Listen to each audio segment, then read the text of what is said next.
मेरा प्यार भरा राधे राधे। देव उठनी एकादशी, तुलसी सालिग्राम विवाह। कई लोगों ने ये भी मन में भाव रहते हैं कि देवताओं को उठाए कैसे जाते हैं। नारायण भगवान जो 4 महीने विश्राम करते हैं, उन्हें उठाने की क्रिया क्या है। इस विषय में हम इस वीडियो में हम वही चर्चा करेंगे। जब हम देव उठनी एकादशी मनाएंगे तो उस दिन तुलसी सालिग्राम विवाह भी किया जाता है। तुलसी सालिग्राम विवाह के विषय में हम बाद में बताएंगे।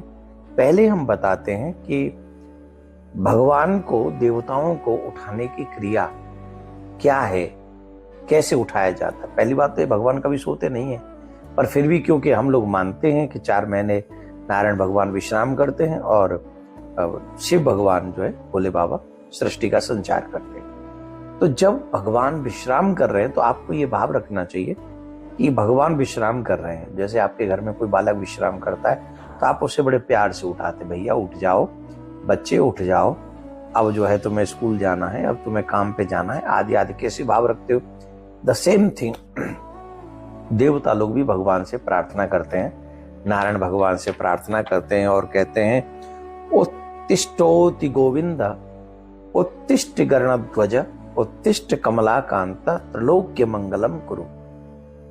हे गोविंद आप उठो, हे गरुड़ध्वज आप उठो, हे कमलाकांत नारायण आप उठो, और ये विश्व आपसे मंगल की आशा करता है, इसलिए उठकर इस पूरे विश्व का मंगल करो। ऐसी प्रार्थना हमें भगवान नारायण से करनी चाहिए। जो भावना आपकी हो, भगवान को उठाने की क्रिया में भाव को रखें।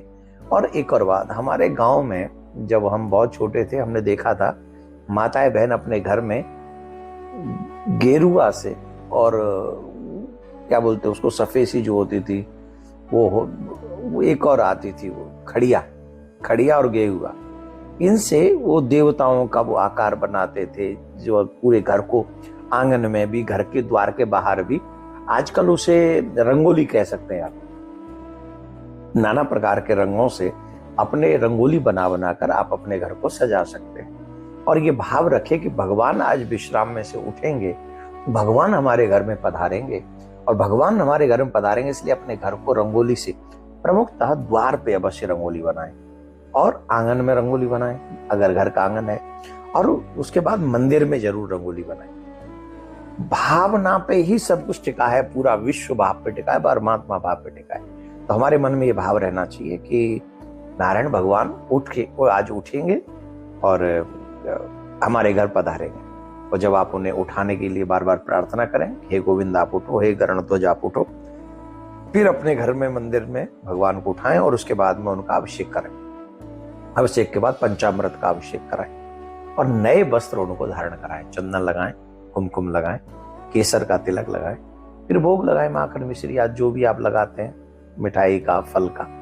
प्रयास ये करें बाजार की मिठाई से बढ़िया आप अपने घर में कोई मिठाई बनाएं, कुछ नहीं तो खीर बना लें, हलवा बना लें, और हलवा पूड़ी का भोग नारायण भगवान को लगाएं, केला का भोग लगाएं, जो भी स्वाद आप अच्छे से मीठा बना सकते बनाएं।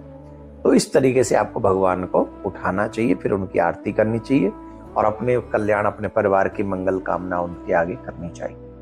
दूसरा, आज ही के दिन तुलसी सालिग्राम विवाह किया जाता है। लोग कहते हैं कि तुलसी सालिग्राम विवाह में हम क्या करें, हमें क्या करना है। देखो, सबसे बड़ी बात, जिनके बेटी न हो उन्हें निश्चित अपने जीवन में एक बार तुलसी सालिग्राम विवाह करना चाहिए। संपन्न है तो हर साल करो, अगर संपन्न नहीं हो तो जीवन में एक बार तुलसी सालिग्राम विवाह अवश्य करना चाहिए। अब उसमें विधान यह है कि जो खर्चा हम अपनी सामर्थ्य अनुसार अपनी बेटी के विवाह में करते, वही खर्चा डुप्टो सेम, वही लोगों को बुलाना, उनको भोजन कराना, फिर अपनी बेटी समझ के वृंदा जी को, तुलसी जी को, उनके लिए वो दान दहेज देना जो हम अपनी बेटी को लेकर करते हैं। तो सामर्थ्य अनुसार वही उत्सव मनाना चाहिए। ऐसा करने वाला मनुष्य कभी भी नरकगामी नहीं होता। जो अपने जीवन में तुलसी सालिग्राम विवाह कराता है उसका डायरेक्ट संबंध परमात्मा से जुड़ता है, और जिनका संबंध परमात्मा से डायरेक्ट जुड़ गया तो क्या वो नरकगामी होगा। इसलिए जीवन में अगर बेटियां हैं भी तो भी जीवन में एक बार सालिग्राम विवाह, तुलसी सालिग्राम विवाह करें, नहीं है तो अवश्य करें, और अपना भाव रखकर तुलसी शालिग्राम विवाह। अब भगवान नारायण आपका मंगल करें, आपका कल्याण करें, ऐसी प्रार्थना आपके लिए करता हूँ। राधे राधे।